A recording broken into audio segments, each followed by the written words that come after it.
지난번 3월 5일날 이 자리에서 한국갤럽에 대해서 이야기를 했습니다. 여러 가지 이야기를 들었어. 3월 7일날 한국갤럽이 모 언론사를 통해서 거기에 대한 반박을 했기 때문에 거기에 대한 반박, 상세한 반박 내용이 전부 상당히 문제가 있다, 이런 내용을 우선 말씀드리고, 두 번째는 실제 한국갤럽이 지난 2016년 총선 때 23명의 여론조사를 했습니다. 그 예측치와 결과치가 얼마나 차이가 있는지 결론부터 말씀드리면 50% 이상 오류가 있다, 이런 것을 구체적으로 사례를 들어서 말씀드리고 싶습니다. 그럼 시작하도록 하겠습니다. 자유한국당 홍보본부는 지난 3월 5일 한국갤럽에 대해서 정당 지지도 가나다순 어떤 로테이션에 문제가 있다는 거 하고, 두 번째는 선거 예측 실패 사례, 또 유도성 정책 질문 사례, 또 편파성 정치 현안 설문 구성 등 구체적인 사례를 들어서 여러 가지 문제점을 지적한 바 있습니다. 참고로 한국조사연구학회에서 제정한 조사윤리강령 1조를 보면은 조사자는 조사 결과의 타당성과 신뢰성을 확보하기 위해서 모든 합리적 단계를 밟아서 자료 수집과 처리에 세심한 주의를 기울여야 한다, 이렇게 표현되어 있습니다. 저희들이 지적한 것은 한국갤럽이 가져야 할 어떤 업무 윤리와 책임성을 촉구한 것입니다. 저희들의 진심 어린 어떤 지적에 대해서 한국갤럽은 반성하기는커녕 아무것도 문제되지 않는다는 식의 조사윤리 강령에 어긋나는 그런 엉터리 해명을 했기 때문에 오늘 그 하나하나에 대해서 반박을 하고자 합니다. 우선 첫 번째 사례입니다. 정당 지지도 정당명에 대한 로테이션에 아무 문제가 없다. 특히 5개 정당을 놓고 100명에게 지지도를 질문하면 20명은 한국당을 맨 처음 듣게 되는 식으로 되어 있기 때문에 문제가 없다, 이렇게 표현하고 있습니다. 지금 현재 가나다 순으로 지적하면은 저희들은 민주평화당, 바른미래당 다음에 놓여지게 됩니다. 5개 정당을 놓고 보면은 20명에게는 100명에 보았을 때 20명에게는 자유한국당이 1번으로 들립니다만 나머지 80명에는 바른미래당 다음에 항상 놓여지게 됩니다. 그래서 저희들이 문제가 있다. 다른 여론기관들은 의석수나 무작위 샘플에 랜덤에 의해서 진행되고 있기 때문에 문제가 충분히 있다, 이렇게 문제 제기를 했던 것이고요. 다시 한번 촉구합니다.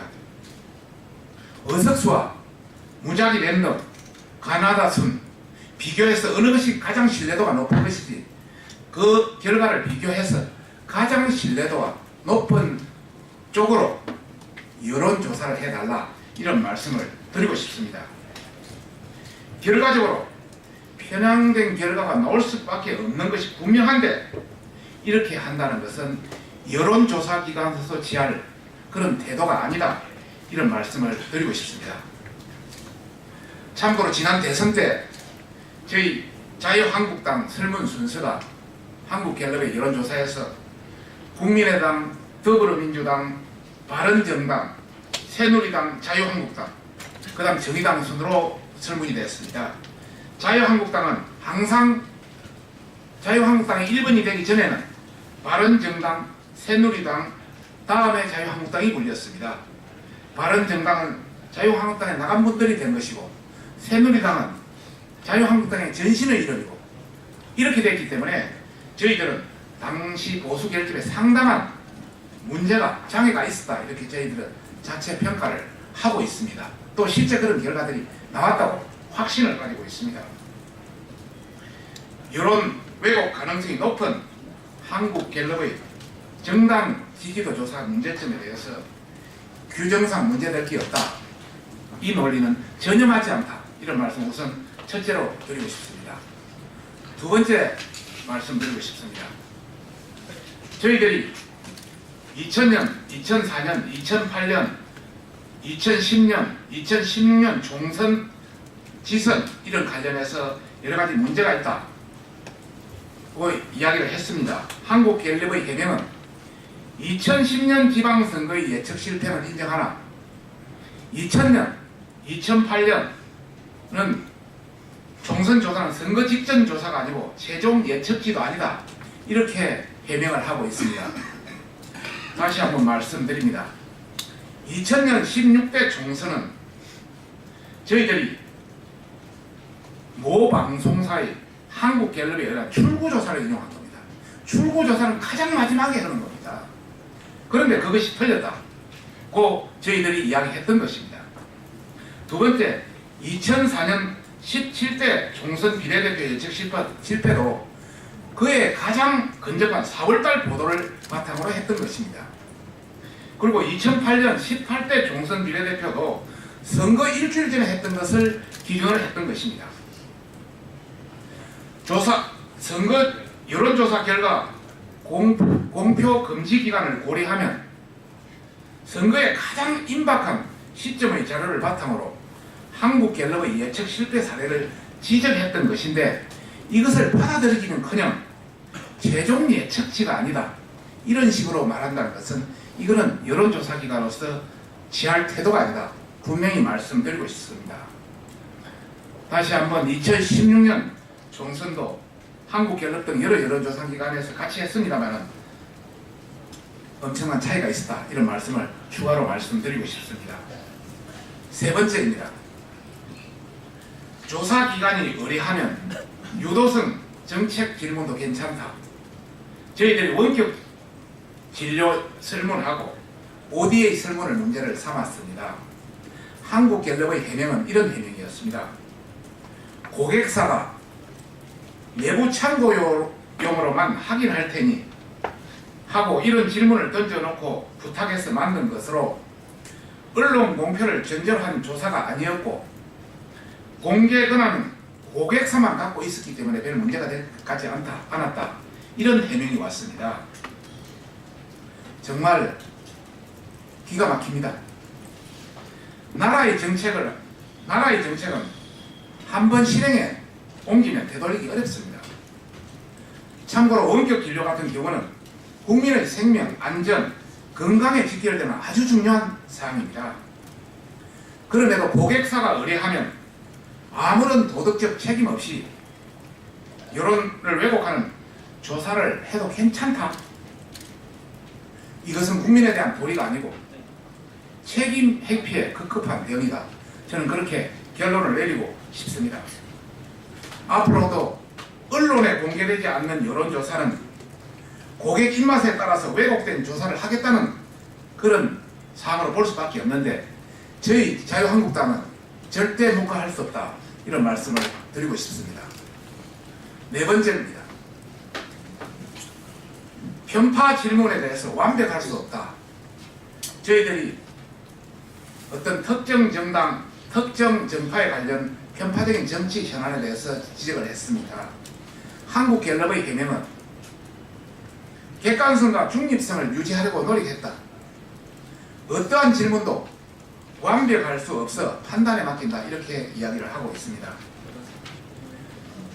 조사 설문의 편파성에 완벽할 수 없다. 그런 것은 저희들도 인정합니다. 그러나 편파성 조사 설계를 지적한 것에 대한 부분은 완벽할 수 있도록 노력해야 되는 것은 여론조사 기관의 의무입니다. 최고의 중립성과 객관성이 유지되도록 해야 되는 것도 의무입니다. 사과와 재발 방지를 약속하지는 못할 망정 편파적인 여론조사를 통해서 여론 왜곡을 반복하겠다는 것으로밖에 볼 수 없습니다. 그리고 다섯째입니다. 미국 갤럽 항의에 사실관계를 알고 지적하라. 이런 이야기가 있었습니다. 한국 갤럽은 미국 갤럽과 무관하다. 이런 이야기가 있었습니다. 저희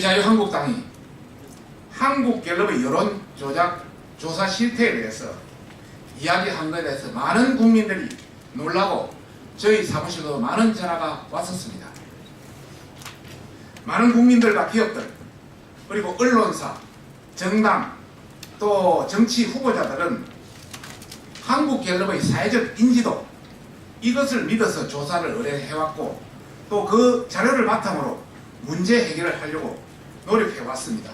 그리고 각종 국가기관은 국가정책을 결정하는데 기초자료로 삼고 있습니다. 실제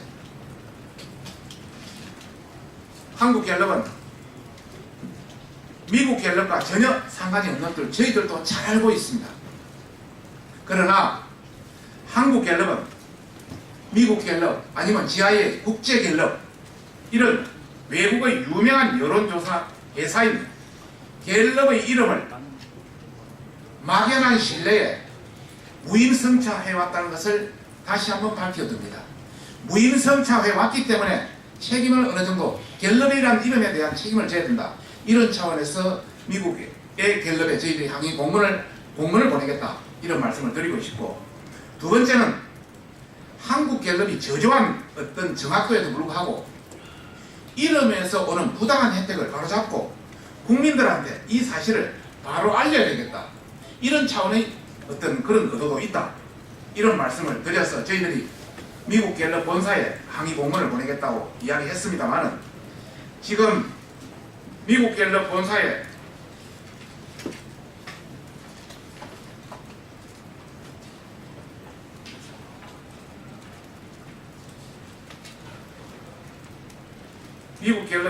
보낼 항의 영문 공문도 완성돼서 오늘 내일 중으로 다 통과할 예정을 가지고 이렇게 가지고 다 왔습니다.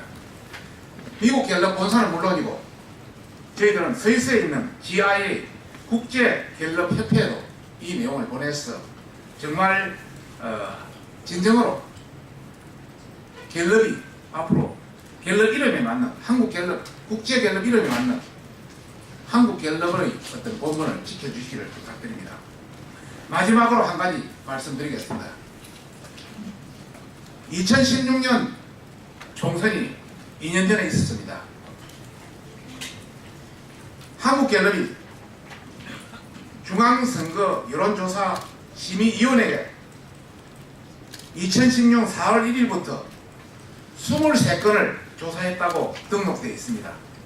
이 23건에 대해서 갤럽이 예측치한 거하고 실제 결과치가 어떻게 달랐는지 결론부터 말씀드리면 52.2%가 완전 차이가 있었다. 이런 말씀을 드리면서 여러분한테 정말 한국 갤럽의 신뢰성에 대해서 제고를 해야 되는 거 아니냐, 이런 말씀을 드리고 싶습니다. 뒤에 표를 보면서 말씀을 드리고자 합니다. 2016년 23건의 여론조사에 대해서 8건은 한국 갤럽의 조사 결과와 선거 결과가 정반대로 나왔다. 이런 말씀을 드리고 싶습니다. 우선 1번 사항을 보면 제주시가 당초에는 새누리당의 모 후보가 2.5% 이기는 것으로 나왔습니다만 실제 당사는 민주당의 모 후보가 11.2%, 15% 오차 격차가 있었다. 2번 보시면 마찬가지로 새누리당의 모 후보가 10.1% 이기는 것으로 나왔습니다만 민주당의 모 후보가 2.9%에서 거의 15% 오차가 있었다. 다른 것도 마찬가지고 5번을 한번 보시면 새누리당의 모 후보가 1.6% 이기는 걸로 나와 있습니다만 한국 갤럽의 예측치는 실제치는 무소속의 김종훈 후보가 26%나 이겼다. 거의 한 28% 오차가 있습니다. 이것은 지금까지 8건은 한국 갤럽 조사 결과와 선거 결과가 완전히 정반대로 했다. 이런 걸 말씀드리고 이것이 거의 35%에 이르고 있다. 조사 결과의 35%는 이렇게 완전히 정반대로 나왔다. 그 다음에 한국 갤럽 조사 결과와 실제 선거 결과가 15% 이상 차이가 엄청나죠. 이거는 선거 결과라 예측 결과라고 하기로는 상당히 문제가 있다고 저희들은 판단하고 있습니다.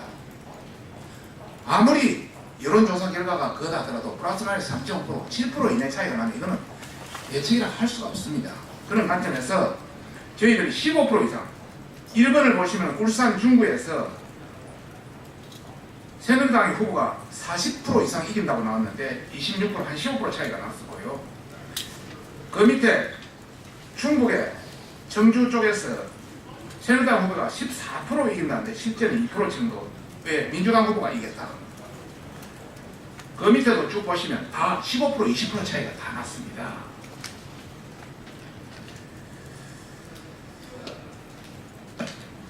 선출직에 출마하는 많은 후보들은 여론조사 기관을 기반으로 해서 전략을 세우고 여기에 살을 걸고 있습니다. 이렇게 실제와 예측치가 이렇게 다른 이런 관계에 대해서 아마 이 내용을 알면 아연실생할 것이다, 이런 말씀을 드리고 싶습니다. 대다수 국민들 역시 자신의 소중한 한 표를 선택하는 주요한 기준으로 여론조사의 수치를 참고하고 있습니다.